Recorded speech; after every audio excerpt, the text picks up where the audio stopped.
very embarrassed. I should have been here first and I came last. I wasn't here when Nidhi was talking, and Vrinda's already talked about everything that I could possibly have talked about. So I have just a couple of points, 3 points in fact. But before I start, I have a confession to make. When Vrinda was talking about the mandatory registration of live-in relationships in Uttarakhand, I had two very wicked thoughts that I'm not proud of. The first thought was, it's very petty, but I was thinking that this will then also apply to Israeli couples who come down to Uttarakhand between their serving time in the IDF and life and spend some time in Uttarakhand. If you're there for more than a month, then you have to go and compulsorily reside more than a year. So if they're there for more than a year, then the Israeli couples have had it.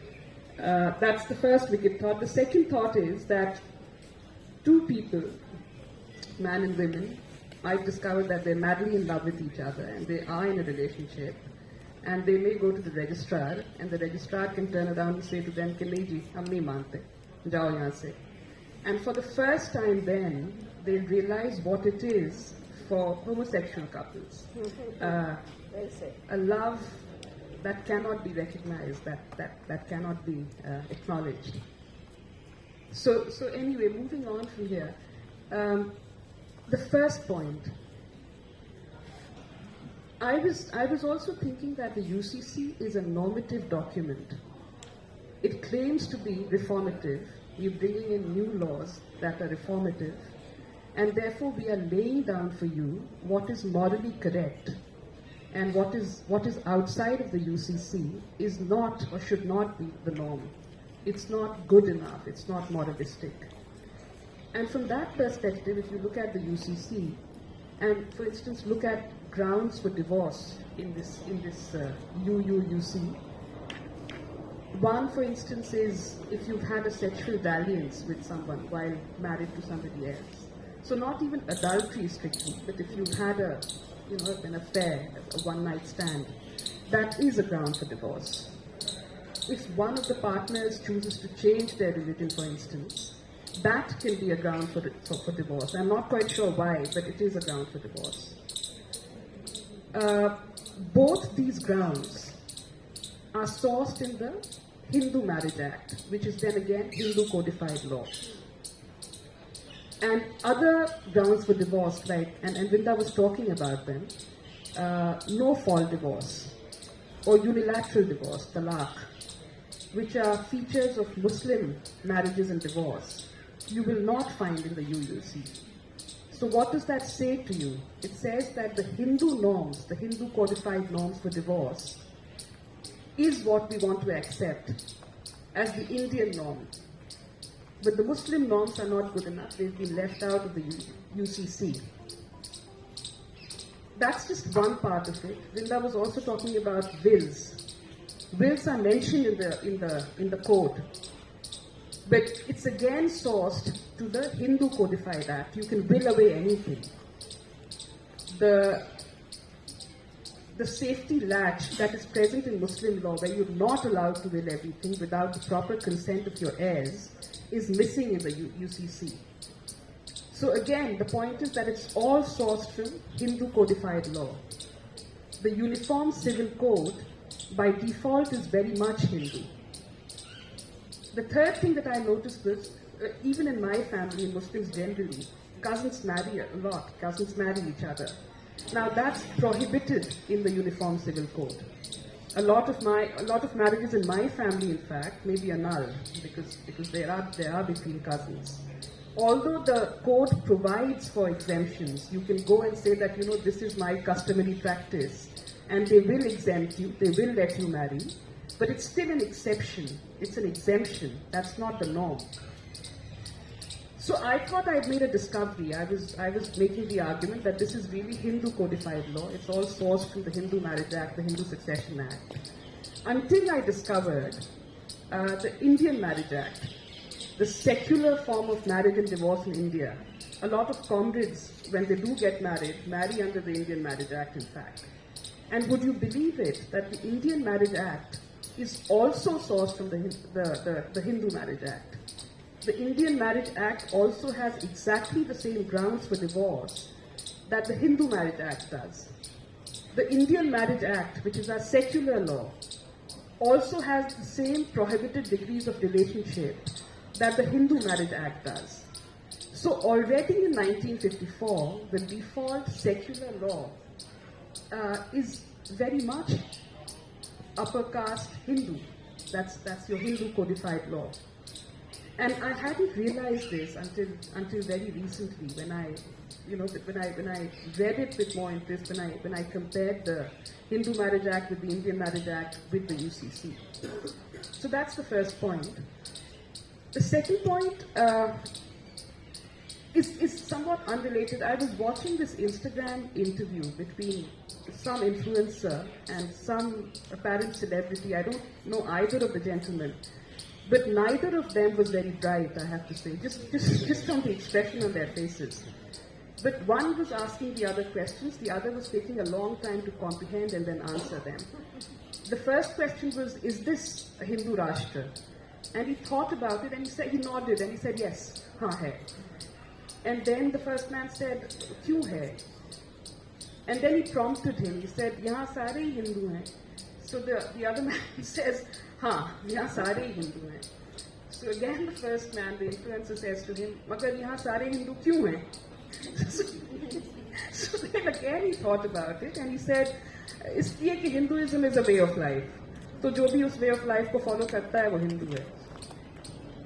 And I was thinking that this interview is so typical of what is going on generally, because A, nobody's thinking about anything, B, nobody seems to be very bright, 3, basically the cognitive abilities have collapsed. I mean, you're leaving your self-description or description of others or the labeling of others to third parties. Somebody is saying to us what we are and what we should be and also what we are not. And then now if you compare again this whole business about live-in relationships and the mandatory registration of live-in relationships, it's doing exactly that. It's collapsing your own cognitive abilities, the cognitive spaces that were earlier available to us, and letting the state decide whether we're in a relationship, whether we actually love someone, whether we deserve to be with them or not. And compare this with the Domestic Violence Act of 2005, which was a much more organic act. And for the first time, that act gave women the power and again the cognitive space and the cognitive ability to acknowledge relationships, to decide for themselves when they were in relationships that were in the nature of marriage.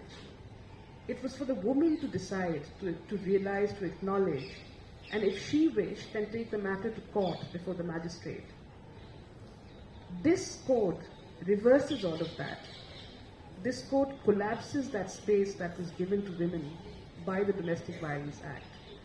This code says to women that, no, you can't decide.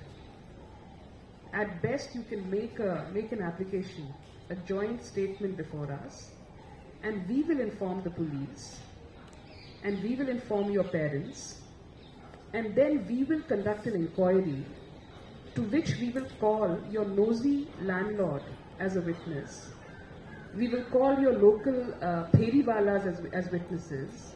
We will call some of your friends or employers or teachers or parents as witnesses. We'll call the local constable, and then we will sit together and we will decide whether you're actually in love or not. And we will decide whether you're actually in a relationship or not. And if we decide that you're not, then your love or your relationship will not be recognized in law. And that is absurd when you think about it. And also, when you think about it, the state has a very discernible, a very tangible hold on very personal moments and very, very personal and intimate emotions, right? not just the state. Every nosy neighbor, everyone who shouldn't be a part of that intimate decision is being invited to come in. So that, I think cognitive spaces are being collapsed. That's the second point.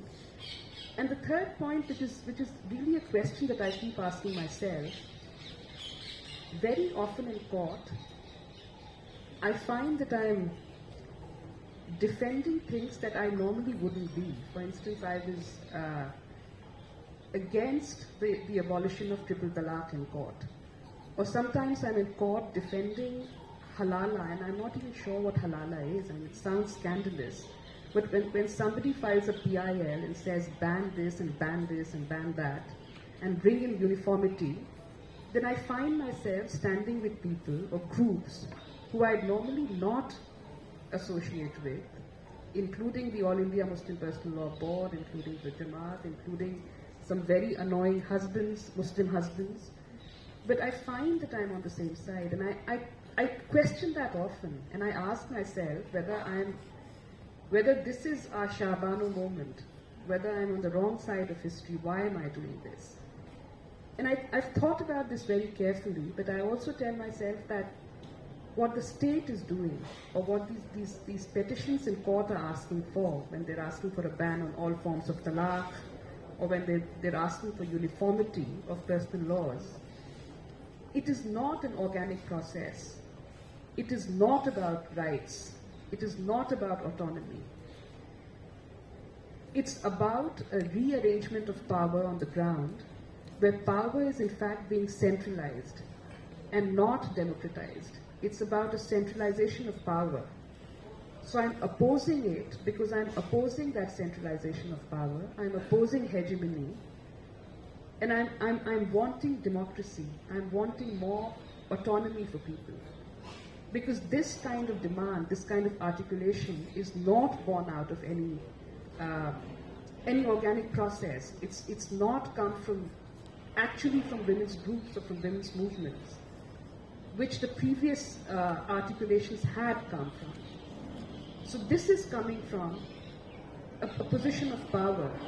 This is coming from a majoritarian, regulatory, carceral state that is saying to people that you move away, I know what is best for you, I will decide. And if you don't abide by what I say, then off you go to jail. So it's a majoritarian, carceral position of power. And in opposing the UCC in this moment, I think I am opposing the centralization of power. Look at, it was a very slow movement. But women's groups, especially those who work with Muslim women, were working on nikahnamas, the standardization of Muslim marriage contracts, trying to redistribute power within Muslim families at least to begin with. Right? So these Muslim nikahnamas, these Muslim marriage contracts were trying to distribute power in such a way that the husband and wife would have very equal rights and liabilities and duties. So maintenance, divorce, all of that would be,